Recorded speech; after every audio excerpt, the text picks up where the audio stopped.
Hey guys, Cody with Princess Craft RV. Come along with me today as we go through this Outdoors RV 21 DBS Mountain Series. All right, let's start right up front here. I'll show you how to get this thing hitched onto your tow vehicle. It's gonna ride on a 2 5/16 ball, so once you get your tow vehicle backed under it, we're gonna use our electric tongue jack to lower the tongue down onto the receiver ball. And then once you get it down, all you gotta do is pick up on the coupler here and slide it forward and let it down. Make sure these two ears right here drop down into that cavity. Now releasing it would just be the opposite. You're just gonna pick up on the back and slide it and then use the electric tongue jack to raise it up off the ball. A couple other things that do have to be hooked up here to your receiver hitch are gonna be our safety chains here. Now these do need to cross each other, and then they're just going to clip onto the chain receivers on the receiver hitch. These can store up here on this holder. And another thing is gonna be, maybe, our safety breakaway cable. So this cable needs to run its own path, not through the chains, and be hooked onto the receiver hitch using its own clip. Another great alternative for replacing this would be the zip breakaway cable from Fastway. It's a coiled steel cable instead of a straight one. So this is a cool product, gives it an easy hook on. It comes with its own clip already. You just cut this one off, put this one on, and it keeps everything up off the ground and from getting tangled up and everything. So a good add-on there. The last thing that's gonna hook up to our tow vehicle is going to be our 7-way cord here. This is gonna run all of your running lights, turn signals, brake lights, and the electric brakes on the trailer if your tow vehicle is equipped with a brake control. Now, a lot of today's newer trucks have options or already have brake controls built into them. If you don't, there are a couple of products on the market, or lots of products on the market, but some cool recent ones. The Kurt Echo, which is gonna be a wireless brake control, so there's no intrusive wiring into the vehicle or anything. It literally just plugs into the 7-way. As long as everything good is working there, this pairs with your smartphone and you can control your brakes, brake settings there. And then we've got your old and trusted dash mount, Taconcha Prodigy P2. Great go-to item. It just has to mount on the dash of the vehicle and is visible. For your safety chains, there is a product on the market, the Chain Up. So some manufacturers or some trailers ride really low to the ground, or maybe your chains are too long and drag the ground. In the state of Texas, it's actually illegal for your safety chains to drag the ground while you're towing. So they just kind of loop through this, and then this sits down over the ball. It makes it really easy to take the chains on and off and keeps them up off the ground. Theft prevention, we've got the Key to Light kit here. There's a couple of different locks in here, some ones to think about. Going to be your unattended coupler lock. Goes right into the coupler on the trailer and secures everything there. We've got your in-tow coupler lock, so when you're towing down the road, you can lock your coupler, keep people from removing your trailer that way. And then also your ball mount lock there to keep people from stealing your ball mount. It's a really good idea to lock that up, especially if you're using a weight distribution hitch, because you've got that big head assembly that can be expensive to replace. Let's talk about propane for a minute. So this trailer comes equipped with 2 propane cylinders. To get into these for normal use, you're just gonna loosen up these 2 thumb wheels right here and flip open this lid, and that's gonna give you access to both of your service valves on top of the LP cylinders, as well as your changeover regulator for just normal use. Now this does obviously have to be removed if you need to remove a cylinder for getting it refilled, so let me show you how to do that. When you close these lids back down, make sure that you don't forget to tighten these thumb wheels, or this lid will blow off of here. But just take the cover off, just lift it straight up and off.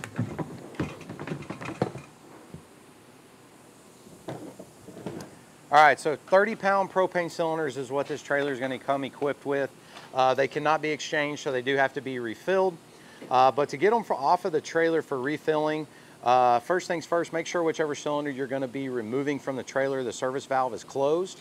Go ahead and disconnect your LP service hose here. And then you can loosen up this wing nut for the crossbar.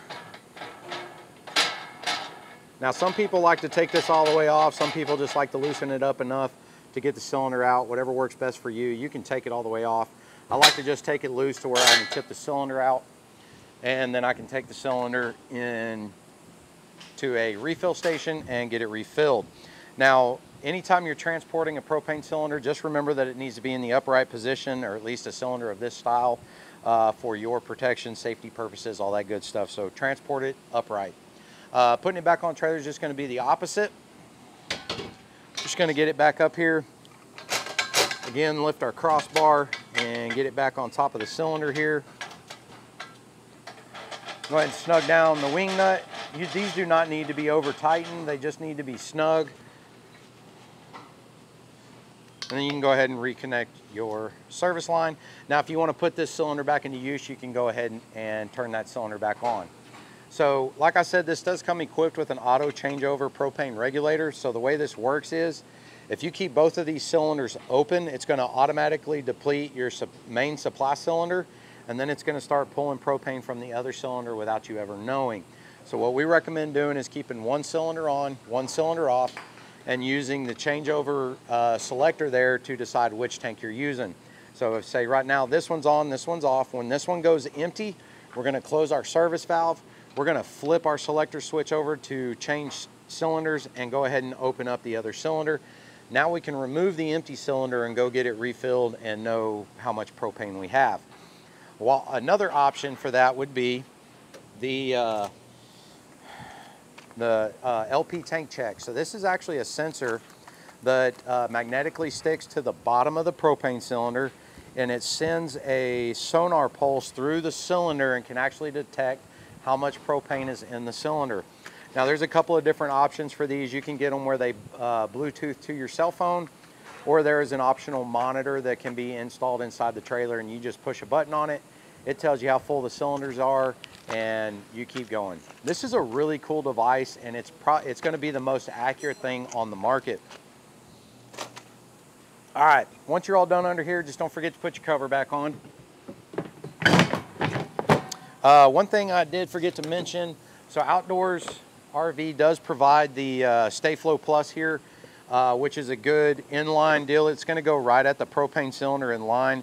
It's going to give you an option to add this this gas hose here, this LP gas hose, and run it off to a secondary appliance like a cook stove, camping stove, a little propane heater or something like that that runs on the little 1 pound propane cylinders. That's going to be what that's for, that comes with the Outdoors trailer. Right behind our propane cylinders is where our batteries would mount up. They're going to be mounted right here in battery boxes. They're going to be RV Marine deep cycle lead acid batteries, wet, so they do have to be checked for water levels periodically. So you'll just pop the caps off of them. There's going to be 2 caps per battery, and you're going to have to check and top off the water level as needed. You'll just use distilled water to do that. Now, if the batteries have to actually be removed, you've got quite a few cables here, so our techs are going to have everything hooked up the way it should be. If you have to remove the batteries for any purpose, I recommend taking a quick picture with your cell phone so you can remember exactly how the cables went and you don't get anything mixed up, because you don't want to get positive and negative crossed and cause yourself any problems. A couple other things while we're up here at the tongue. This is going to come with your toy lock, which is just a cable lock here that pulls out. It's on kind of a ratcheting system like an air hose, so it'll hold out. Just loops through anything that you want to secure and locks back to itself with a lock.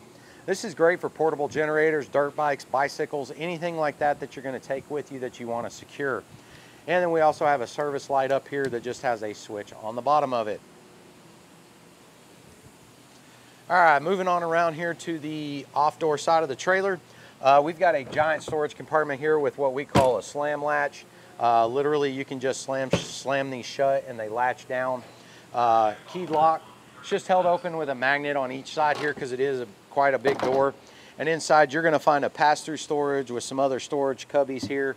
Nice storage space. Got a light on the inside here with a switch for you.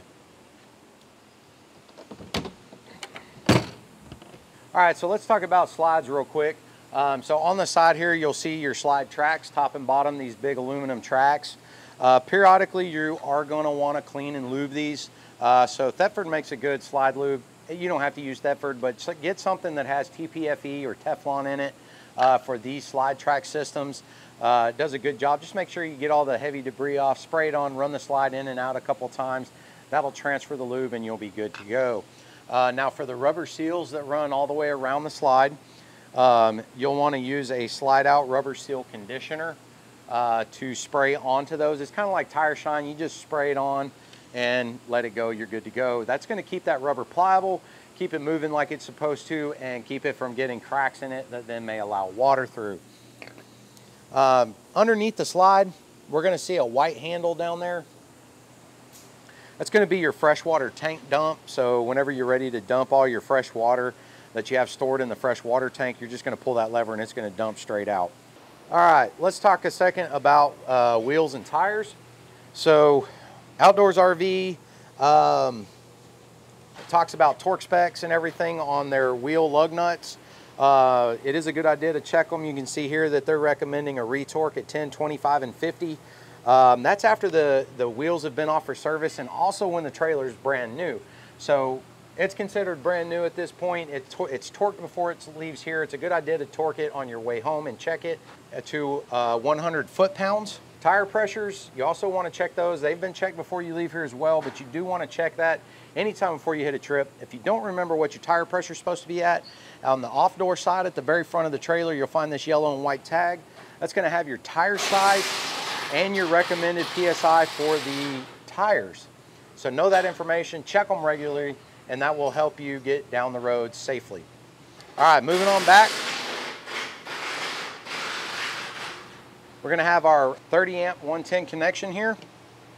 It's going to have 3 slots on it. One of them is kind of an L shape. Trailer side's going to have the prongs that correspond with that. We're just going to match up those 2 that are kind of L shaped. Give that little twist, and then we're going to use this plastic collar to snug this down. We want a good snug connection here so we don't get if we have a loose one, we'll get arcing and stuff like that that can actually cause power flow problems and heat, excessive heat and melting. So get that thing on there good and snug for yourself.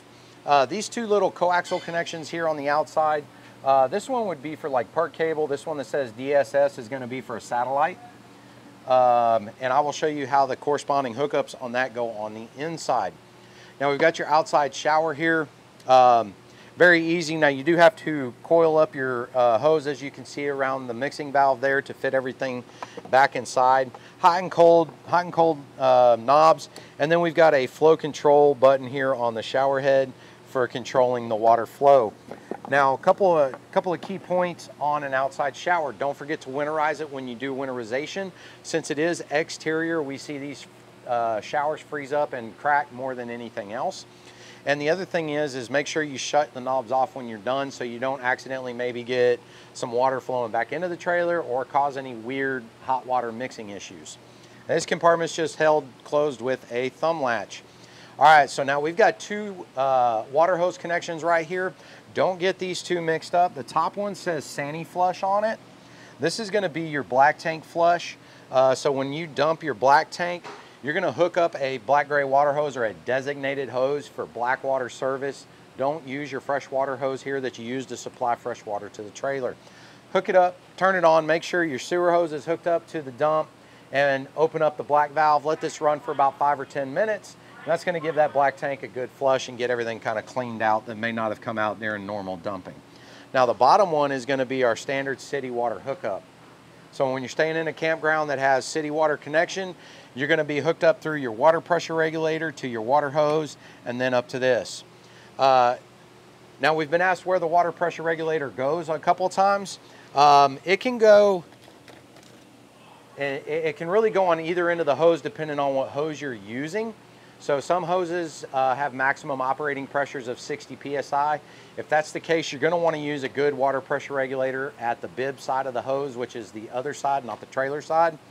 Some hoses are going to have a much higher rating, up to 160 PSI. So in that case, it really doesn't matter where you put the regulator as long as before it gets into the trailer. So it can go right here on the side or at the hose bib. Sometimes it's going to be what's accessible. So these 90-degree high flow regulators can give you some access to the a cleaner hookup to the hose bib. We've seen campgrounds start recessing them in the ground, and you go in to put your hose on and it kinks your hose. So putting this on first, and then it just gives you a great straight shot up to connect your water hose. So it's a good add there. Good upgraded water hoses. Look for one that's going to have the nickel plated ends on it. They're going to be heavier duty than the plastic and straight brass ends with the spring savers. This is a Camco EvoFlex hose. This is one of their newest hoses. They call it a no memory hose. So when you go to coil it back up, it doesn't fight you, and it stores really easy. It's a 5/8 inch diameter, so you're going to get a lot more volume too versus like a 1/2 inch water hose. So something to think about there as well. And I was talking about your dedicated black-gray washout hose. This is a good one from Camco. It's bright orange, so you're not going to be like, was that the one I was using for fresh water, or is that the one I was using for sewer? So it's a good dedicated hose. It's heavy duty. It's going to last a long time and do a good job for you. Let's talk about a couple of things for your electrical side. So a lot of customers do pick up a 30 amp to 15 amp reducer dog bone here. That's going to allow you to plug into your standard home outlet, kind of charge up your batteries, get your refrigerator cool. This is really good for prepping the trailer at your house before you take off, because you want to get everything going and make sure everything works before you leave. Now, as the hotter it gets, you may not be able to get an air conditioner to start up through running through a reduced dog bone like this. Another good thing to think about is going to be surge protection for your trailer. High voltage, low voltage, open ground, shorts, anything like that that could occur while you're camping, you want to be protected against. So there's usually 2 different levels of surge protectors on the market. There's going to be just a surge protector that has a joule rating, and it's going to have some lights on it that'll light up if a fault is detected. Now, it's not necessarily going to protect you against those faults on the lower end models. Now, the upper end models are going to have what you call like a auto shut off or a auto disconnect or emergency power off feature, where if they detect a failure, they're automatically going to disconnect power flow to your trailer to protect your trailer. And then when the condition is corrected, they automatically reconnect. Most people opt for the upper end to protect their stuff when they're not around. All right, let's go right down here underneath and let's talk about the dump station here. So this is going to be where we're going to hook up our sewer hose for dumping out the trailer, the gray water and black water, or sink and shower water, and our toilet water. The handle on the left is going to be our gray water, which is going to be sink and shower, and the handle on the right is going to be our black one for our toilet only. Hooking up your sewer hose is just going to be on a bayonet fitting here. This fitting here, this elbow then goes down into the dump. A good upgraded sewer hose, you're going to want to get a good premium hose to go with your trailer, because the last thing you want to happen is for your hose to bust on you when you're dumping your black water. So I always tell my customers, don't cheap out on a sewer hose when you get one. Get a good quality, sturdy hose that's not going to blow out whenever you're using it. And you do have a service light here for nighttime dumping if you need to. Turn the light on, give you some light there. Coming around here to the back side of the trailer here, not a whole lot back here. We're going to mount up a license plate for you, a paper one for now. You'll get your metal ones later. We do have a 4-inch square bumper here that has a plug that can be removed on the end. This is a good storage place for your sewer hose. It's got the vented cap in, so everything can kind of dry out. It doesn't just get all nasty in there. I just always give my customers caution when they're putting their sewer hoses in or taking them out, that there can be sharp edges. It is a metal bumper. You don't want to cut your hose, so just be cautious when you're doing that. You do have a 2-inch rear receiver on the trailer here.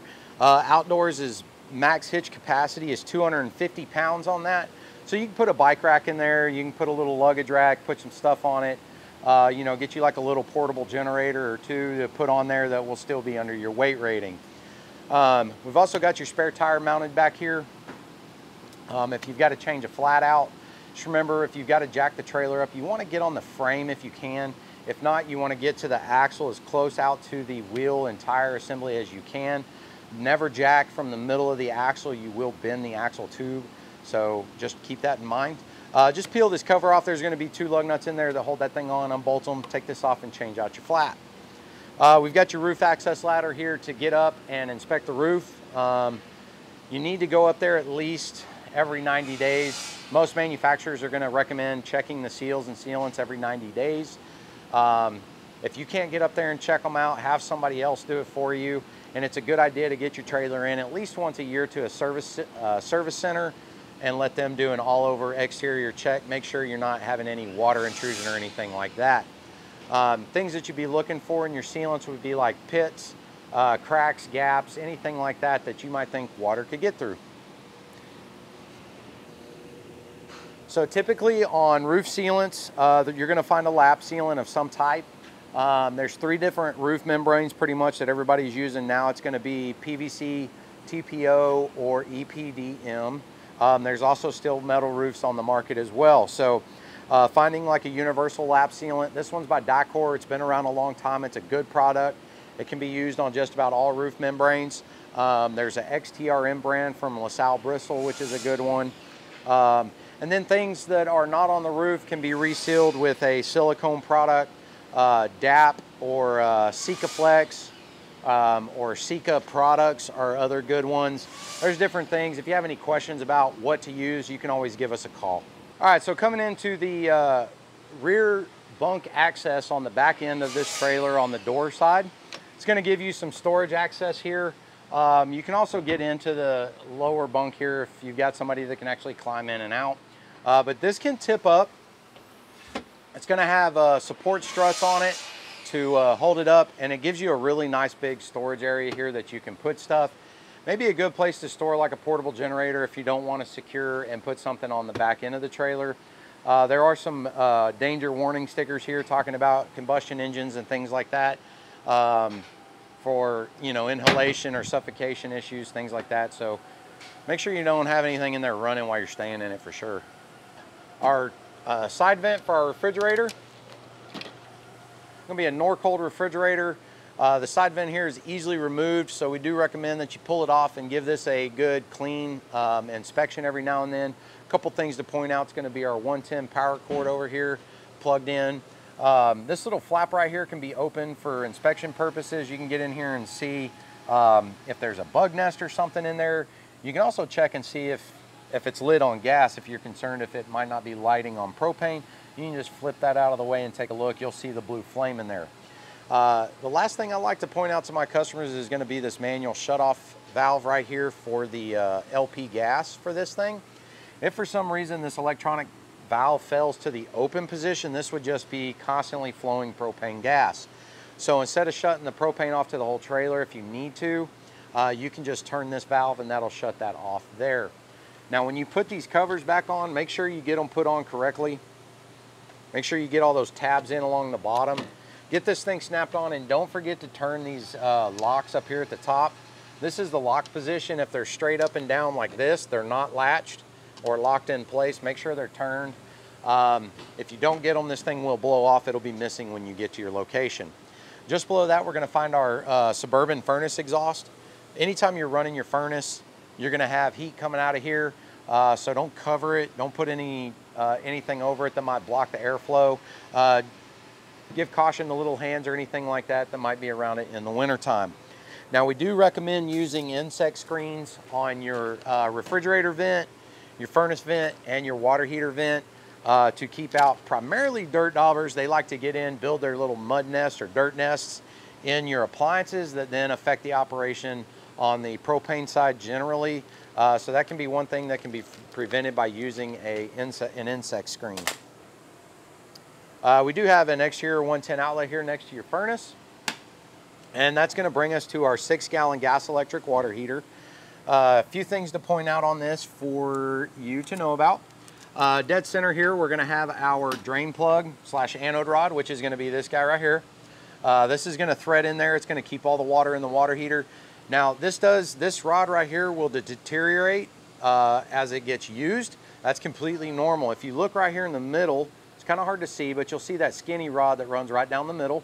When you start seeing probably about 50% of that, 60% of that, it's a good time to go ahead and replace that anode rod.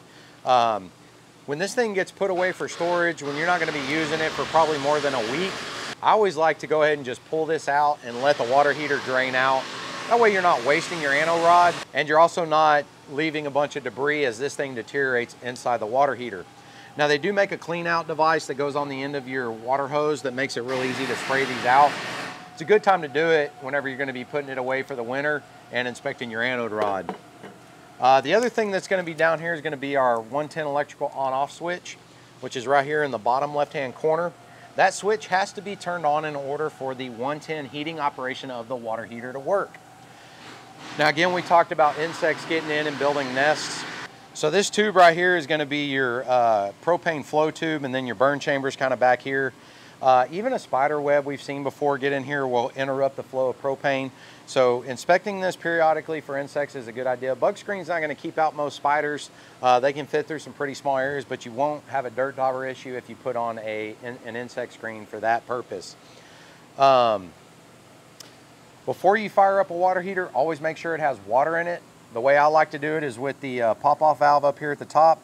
Once you start getting water going into the system, just open this up and you should have water come out. Once you start having water come out, that tells you that your water heater is full and it's ready to go ahead and turn on. When you close up your door, it's going to be very easy. Just use this little D-loop, spring loaded. You're going to line it up with the slot in the door here. Once you get that all the way in, just give it a little pull and a twist, and it's going to latch that down there for you. All right, that's going to bring us to our freshwater tank fill, which will be behind this little door right here. It's just going to be a cap. Take the cap off. You're going to take your water hose and put your water hose down in there and turn the water on. Now, if you want to fill the tank all the way up, just wait until the water gushes back out. That's going to tell you it's completely full. If you don't want to take a full tank, you'll have to watch your monitor panel on the inside of the trailer. I'll show you where that is, and then once it hits to the value that you want, then you just shut your water off, take your hose out, put your cap back on, and you'll be ready to go. All right, our entry steps, 3-step entry step, are very easy to use for storage and to deploy for use. Just take your bottom step, flip it on top of the middle step, and then all you're going to do is pick up on the middle step, and all you have to do is pick straight up, and this is going to fold in. This can just naturally fold in, and they store underneath the door. To pull them back out for use, it says pull here to open. All you got to do is pull there to open. It's going to tip out, and then flip your bottom step down. That's it. They're lightweight. They're not hard to do, so it's a good deal. Your entry door grab handle. This has to be folded out of the way for travel. It can either fold back or forward, whichever way makes sense for you. You can do. Some people like to do it to the back. Some people like to do it over the door. It really doesn't matter. Just pick up on it. It is spring loaded, and then fold it to the direction that works best for you. So our door side of the big pass-through front storage has a couple things in it. Let me show you the crank handle here. This little crank handle is going to be for your electric tongue jack. If it does fail on the electric side, there's a cap on top of that you take off, and you can just put this in there and crank it up and down. So it's very easy to use. We do have some storage loops in here. The biggest thing you're going to want to know about is going to be behind this little slider door in here that just slides open. You're going to find your battery disconnect switch. When you're going to be putting this thing in storage or not using it for a while, just turn that switch to the off position. The other thing we're going to find is our stabilizer jack switches in here. This trailer is equipped with 4-corner electric stabilizers. So once you get the trailer level side to side and front to back, you're just going to extend those down to the ground. They're going to hit the ground. They're going to put a little bit of pressure, and then they're going to stop. That's all you got to do. To retract them, just push it to the retract position. Make sure they're all the way up before you start to move the trailer so you don't snag them on anything and bend them. This compartment also has the slam latch on it, keyed lock, so very easy to use. And last thing we've got over here is going to be our solar ready port. Just gives you the ability to plug in a portable solar panel that you can take out, place in the sun, and that will recharge or help recharge your 12-volt battery. That should cover everything on the outside of our Outdoors RV 21 DBS. Let's go check out the inside. Coming in the door of the 21 DBS here to your left, we're going to find kind of your primary switches for controlling the trailer. Our first is going to be our monitor panel. It's going to have our tank level sensors here, as well as our battery. Fresh, black, and gray tank. So I was talking about checking like the fresh water tank level here. You can see it's completely full. If it was not full, you would have one of the other lights lit up and not the full light. Do the same with the black and gray. When they get full, that tells you when to dump. We also have our water pump switch here. So if you're going to be dry camping or boondocking or roadside parking for using the restroom or anything like that, If you need access to water and you have water in the freshwater tank, you just flip the water pump switch on. That's going to pressurize the water system and allow you to use it. We also have 2 more switches up here for the water heater. The middle one's going to be our LP gas switch. So if you're going to want to run the water heater on LP gas, you're just going to flip that one on. That fault light will shut off when everything is operating correctly. And then we're also going to have the electric side here of the water heater. So if you want to run it on the 110 electric heating element, remember the switch on the outside has to be on as well. You can run both modes for faster recovery. The other 2 switch here, the first one coming in is going to be the LED awning light strip. It's going to be that one. The other switch next to that is going to be for the lights. 6 lights right here overhead in the main cabin area. Then we've got our awning extend retract switch. It's just that. If you want to extend the awning out for use, just push it to the extend position. The awning is going to run all the way out. When you're ready to store it, if it gets too windy or you're ready to leave, retract it. Just make sure you get it all the way against the trailer. Then we've got our slide room switch, which is going to be our dinette slide in this trailer, in and out. So if you're going to run the slide out, push and hold the switch till the slide goes all the way out. Make sure you have plenty of clearances. Make sure nothing is in the way. That goes inside and outside the trailer. Make sure nothing has gotten in the way. Just push it until it goes all the way out. It's going to stop on its own. When you bring it back in, do the same thing. Push it till it comes all the way in. It'll stop on its own. Now, we recommend that you don't run short cycles on this slide system. It can cause timing problems. So just make sure when you run it, you go full distance in both directions. And our last switch that we have up here is the freshwater tank heater. If you are going to be in maybe some cold weather and you've got some fresh water on board in the freshwater tank, just flip that switch on, and that's going to keep that tank nice and toasty so you don't end up with frozen water. All right, moving down below that, next to the sink, we're going to have a 110 outlet. Got some big storage access here on the side, passes in underneath the sink. And we've got your fire extinguisher here at the entry door with a little green button on top that you do need to push down and make sure it pops back up to make sure we've got pressure in it. All right, moving up to our bed area here.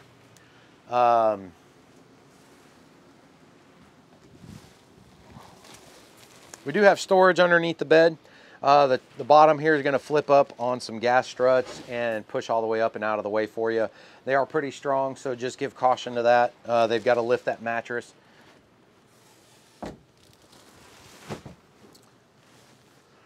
We've got some storage drawers along the bottom, 3 of them. This register that you see right now here is going to be your furnace duct. When you're running the furnace, you've got floor heat in this trailer. We are equipped with a max fan in this trailer over the bed. That's going to be remote control with this guy right here. Now the remote does have to be pointed at the fan for it to work. So you just push the on button and that's automatically going to open up the lid and it's going to get the fan started for you.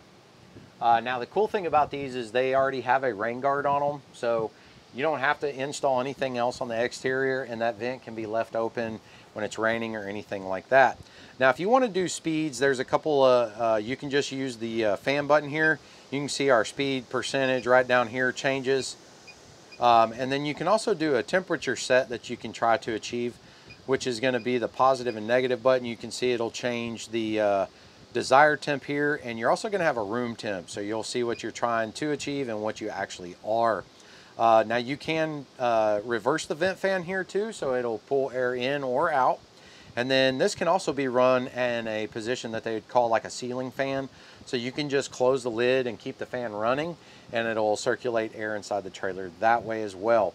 When you shut it off, it's going to just turn the fan off, close the lid, and you can put this back in its holster right over here. Now your light over the bed is going to be switch controlled only. It's got a 3-position switch. You can have one single light or both lights or no lights. The 2 lights over the bed are going to be controlled with this switch right over here at the headboard.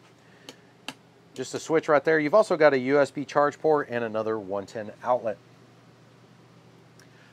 Now, kind of a cool accessory for vents and trailers. The Camco's got here is going to be your vent insulator cushion or pillow, if you will. It goes right up in the vent, just pushes up in there like that, and it's going to become a temperature barrier. So when it's really hot outside, there's actually not a lot of insulation here because it's just a plastic lid. So putting something in there like this can really help with temperature control. In the summertime, we've got the reflective material on it for reflecting heat back out. And then in the wintertime, same thing, except now we're gonna keep our heat in and keep the cold air from getting in. So these are a great item to keep on board. So another thing that we find over the bed here, directly over the bed, is gonna be our carbon monoxide alarm. So 9-volt battery in here. It tests just like a smoke alarm. Push and test, let it beep, do its thing, check it regularly, replace batteries as needed. Same with your smoke alarm that is more over the dinette or the slide, if you will. To cover your window coverings and how your windows operate in this trailer. So this is considered a fire exit window. If you just pull this red tab right here, the screen's gonna pop off, and then we can flip these levers out right here. So there's another one on this side, and that whole window would then swing out and allow you to climb out of it if you had to. Now, if you just want to open it for ventilation, it's just this lock tab right here in the middle. And this goes for every window in this trailer. Just flip that open, and then you can slide the window open and get some natural breeze. Now, if it's cool outside, man, open up the windows and turn this big vent fan on. It's going to move 900 cubic feet per minute on high. You're going to get a nice little breeze through here. This trailer is also prepped for solar. So they've put their sticker up here. That's where their intention is for the solar charge controller to go if you do a roof mount solar panels. All right, so moving into our dinette area, we do have some storage drawers underneath the dinette on each end. The drawers do have a little detent on them, so when you first open them, they do feel like they kind of stick. That's normal. Your shades are, and all your shades in this trailer, except for behind the sink, are going to be an accordion shade. You just pull them down. The tension is held by the strings that you see running down the sides of them. Try not to stretch those strings out too much. If they get loose, then the shade just falls, and then you have to retension them. So it's not a big deal, but that does happen. All right, so this actually makes down into a spare bed as well. So let me show you how to make this down into a spare bed. When I get ready to make this into the bed, the first thing I like to do is flip my cushions up and get them kind of out of the way, because we're gonna have to set that tabletop down in between them. So just flip them up, and then we're gonna take our tabletop, and this may be easier if you have 2 people sometimes. This is a pretty big table in this trailer. Just kind of give it a wiggle here, and you get your tabletop to come off, and then you can set it out of the way for a minute. And then we're going to take our posts out of the floor. Now these can be stored on the carpet. You can see there's little thumb holes here. You can store these down in the storage there if you want. Now while I've got this up, let me go ahead and show you there is a 110 outlet under here that can be used for charging laptops or anything while you're sitting at the table. So once we get all that done, then we're going to take our tabletop, and we're going to sit it right down on those 2 little slats on each side, like that. And then we just have to lay our cushions down, and we've got our extra bed. So putting it back to the tabletop is just going to be the reverse. Pop our cushions up and out of the way. Take your posts, set them down into the floor holders there. They don't need to be shoved in, they just drop in. And then take your tabletop. Again, this may be easier with 2 people. Get it all lined up, and it'll just drop right into place.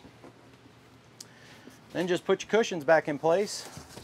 Your light overhead in your dinette is going to be a little push button controlled right here on the light. And just outside the dinette, we've got your skylight here with a shade, an accordion shade. It's going to let a lot of light in. These are very bright whenever the sun's out.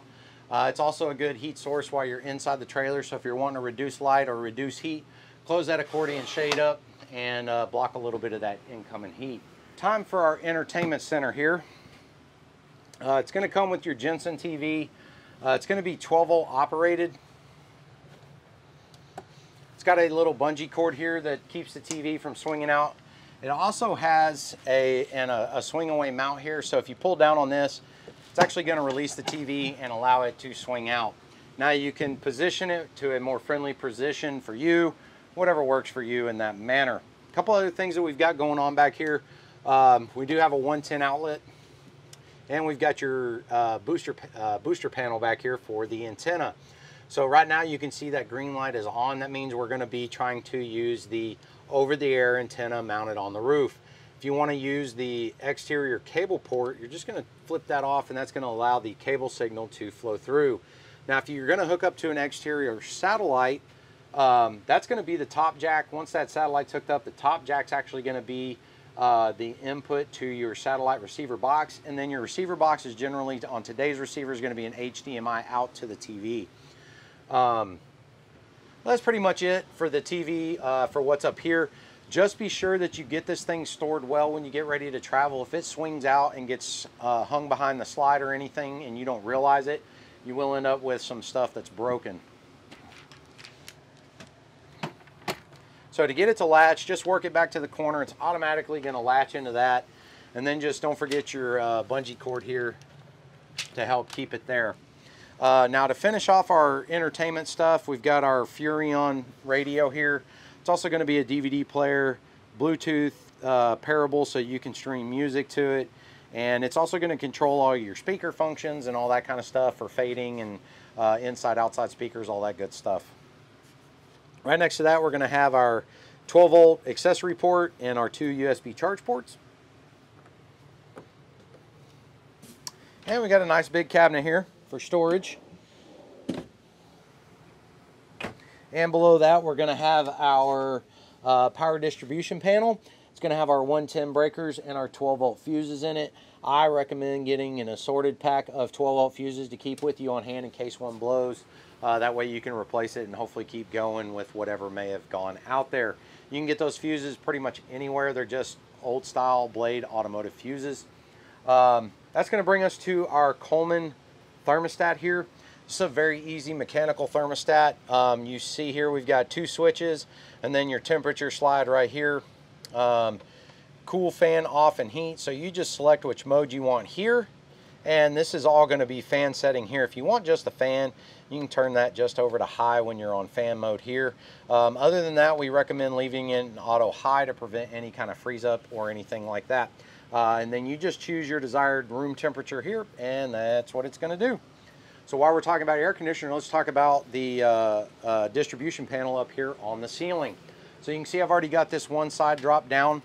This piece just pops out, and behind it you will find a filter. So this filter can be cleaned and reused. Just rinse it out, let it dry before you put it back in. And just all you have to do is stick it back in here.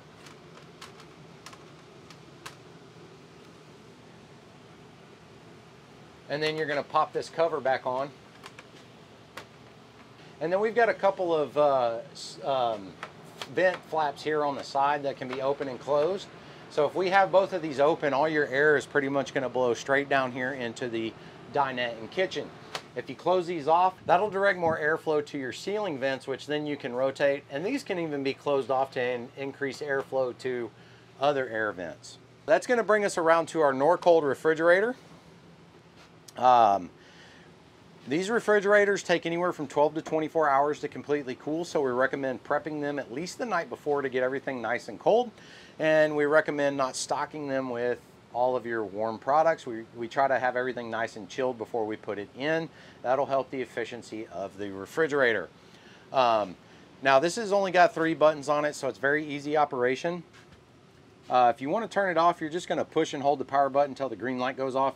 Your refrigerator light is also going to turn off. Turn it back on, just push it, and you can see it's going to wake up to this mode right here. So right now we have the A in the electrical, so we're in auto mode. It is selected 110 electric for its source of power. Now if we lose power or we unplug, it will automatically switch to LP gas in the mode that we're in right now. Now if you want to manually force it to electric, you're just going to keep pushing that button until you have just the electrical symbol, no A. If you push it again, you're going to come to gas only, so it's only going to operate in gas mode, and then it's going to flip back to auto mode there, where it'll switch between gas or electric or LP gas. And the last button on here is going to be for the coolness setting or the coldness setting. You have 1 through 5 snowflakes there, 5 being your coldest and 1 being your warmest. So that's going to bring us to our Suburban 3-burner cooktop with a glass cover. Now to get the glass cover open, all we're going to do is lift up on the front piece and fold it onto the back piece. And then we're going to lift the back piece and flip it all the way open. When you get ready to light your burners, you're just going to turn that to light. And then you're going to use your sparker here to apply spark to whichever burner you're trying to light, and it'll light up. Once you're done cooking, we always recommend letting your burners cool completely before you close the glass cooktop cover back over them, so you don't cause any damage to the cover. Just fold it back down and fold it over, and you are closed there. Now to light your oven, you have to turn this one to pilot, and then you have to push and hold on the knob there, and then you're going to want to take a stick lighter to this right here and get that to light up on with your lighter or a long match or something like that. Once you get it lit, continue to hold the knob here for about 5 seconds and then let it off. As long as the pilot stays, you're good to go. Go ahead and then set your temperature that you need to cook at or bake at and let it heat up and then bake and then shut it off and you're done. Got a nice storage drawer here underneath, and just right around the corner here underneath the stove we'll find our LP alarm. It's going to be this thing right here with the green light on it. If that green light's on, everything is working as it should. This also has a test button on it. You can test these. They're going to be loud beeping noises. If you get an LP gas leak, LP gas is heavier than air. It's going to settle around the floor. That's why the alarm's down there. We have seen other things set these LP alarms off. Really dirty trash, dirty socks, pet odors, things like that can cause those alarms to go off. So keep that in mind as you are putting things down there by it. Under our kitchen sink, we do have some more storage. And you'll also see this panel here that has a pull hole in it. You can just pull that off. And underneath you will find your water pump and the backside of your water heater. So a couple things down here to look at. Your water pump is going to be this thing right here. And we have this big long hose right here that just has a cap on it that's not attached to anything except for this valve. So this is part of your winterization process. Right now this valve is pointing to this hose for winterization purposes. Allows this to go down into our gallon of antifreeze and suck the antifreeze straight to the pump and bypass the tank. Now if we want to suck from the tank, we're just going to take this and turn it in line with the hose going to the tank. And now we're going to bypass this hose and suck water from the freshwater tank. The other part of winterizing is bypassing your water heater, which is going to be this one here and this one up here. So you'll turn both of those. It creates a loop to bypass the water heater, which is the position it's in right now. So normal use will be where these valves actually point to the water heater, and that's going to allow the water to flow into the water heater and out of it instead of bypass it. That's going to bring us up to our kitchen sink. We do have sink covers here. Nice, match the countertop, 2 pieces. If you need extra counter space, you can leave those in. If you need access to the sink, obviously they're going to have to come out. Nice big single bin sink here. Flow control is just going to be back and forth or up and down on the lever here, and then temperature control will be left and right. Hot water is going to be to the left or towards the door. Cold water will be right or towards the stove. And then this has the pull-out spray head. So this will have a single stream pattern or a spray head pattern by using the push buttons here on the back of the head. Now you do have a sink stopper here that you can use if you need to hold water in the sink as well. This is the one blind that is different in this trailer. This is going to be a regular mini blind style blind back here. A lot of your manufacturers will do this for fire hazard or cleaning issues. Since you're cooking and using water and everything, if they put a fabric shade back here, it gets gross, can be a fire hazard, things like that. So they use a regular mini blind. Now you can travel with this in the down position. Make sure you clip it into the wall clips if you're going to do that so it doesn't bang around and get all bent up. Light under here is on a switch, just on its face. And overhead we do have some storage. And you'll also see back there in the back right hand corner that gray cord is going to be your microwave cord. So just know that that's there. If you accidentally unplug it, your microwave's not working, check that cord, make sure it's still plugged in.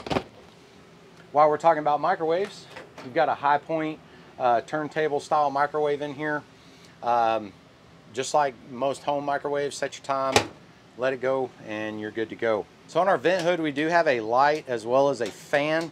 There is a vent flap on the outside that does need to be opened when you're using the vent here to make sure everything actually goes to the outside. A couple other features here. We do have a knife rack back here behind the cooktop where you can store some knives. Moving back into our bunk area, we've got our teddy bear mattresses back here. These do have your privacy curtain here that can be closed. Just follows that track. I do recommend when you open and close these that you use your hand up by the track. If you pull them down low, they tend to get hung sometimes. And then it's just going to store with this button snap strap here back into its position out of your way. Now you do have a light overhead here. It's got a switch on it. We're also going to have a storage net over here on the wall, a 110 outlet, and USB charge ports. Now for the bottom bunk, we're going to have all the same stuff pretty much, except for our light is going to be on the wall instead of on the ceiling. Coming into our bathroom, we're going to have our toilet here. It's going to be a foot flush toilet. So basically, if you push the lever halfway down, you're going to put water in the bowl, which is what you're going to want to do before you use the restroom. Once you're done, you'll push it all the way down. The ball valve will actually open. Everything goes down into the black tank. Make sure you flush plenty of water down with whatever's going on here to keep everything moving as it should. Now you also want to make sure you're using RV toilet tissue, and you're going to want to use a black tank treatment for waste digestion and deodorizer if you want. So what's become really popular are toss-ins. They're a lot like a Tide Pod. You're just going to drop one down the tank, down the toilet before you start camping, and you're going to add about 1 gallon of water, and that's going to take care of your tank pretty much until it's full. Once it's full, you just flush it out. If you still have more camping to do, you're going to throw a new pod down and keep going. So these are really good, do a good job. We also recommend like a quarterly maintenance on your tank, kind of an aggressive cleaning, kind of like changing the oil on your car, if you will. Which there's a couple products out for that. Tank Blaster, Commando, there's some good ones out there. You basically kind of the same thing. You're going to rip open the packet, pour it down the toilet. You're going to fill the tank completely full and let it sit for 24 hours, and then you're going to flush it out. That's going to really help break down anything that may not be getting out under normal flushing use. And our shower here has the extendable shower bar. Just tips out like that. It's going to give you some more shoulder room while you're in there using it, and then you're just going to spread your shower curtain out as you need. Hot and cold water here. Now you do have a diverter valve on this one because you can put water just in the tub if you would like. Your diverter valve is going to be right there, so if you want to take a shower, get your water going, pull up on the diverter valve, and that will divert the water to the shower head. Now you do have your flow control button here on the shower head. One way is going to be full flow, the other way is going to be pretty much non-existent. Got your little towel rack here, medicine cabinet, hot cold water for your washing your hands. Underneath you are going to have your storage area here. You do have a P-trap here. It's a good idea to check these fittings periodically, make sure they're still snug. They just need to be hand snug. They don't need to be overly tight, don't need any tools. And also just be cautious when you're putting stuff in there that you don't break it or knock anything loose. And then underneath that we will find another pull-out panel, and we will find 2 more drain valves under here, which will be for your low point drains. So when you're going to be storing the trailer for winter, or you're just going to be putting it up for a while and not using it, you'll open those up, drain all the fresh water out of the system so it doesn't get funky. We've got our main light switch here to control our light overhead. They've also equipped another water pump switch in here. So if you're dry camping and you need access to water, instead of walking out of the bathroom over to the entry door to turn the water pump on, you can do it here as well. And we also have a max fan in here, but instead of having a handheld remote control, it's wall mounted and it doesn't have to be pointed at the vent. So you can see here it says fan on 1, 2, 3, 4. So every time you push this, the fan's going to start, and then the fan's going to get faster. As you go, if you want to shut it off, you just push fan off. And then, or you can just open and close the vent lid if you want it just lid, no fan. And that should cover our bathroom. All right, guys, that should cover everything inside and outside on the Outdoors 21 DBS. However, if I've missed anything, don't hesitate to give us a call, send us an email, or text us. And again, this is Cody with Princess Craft RV.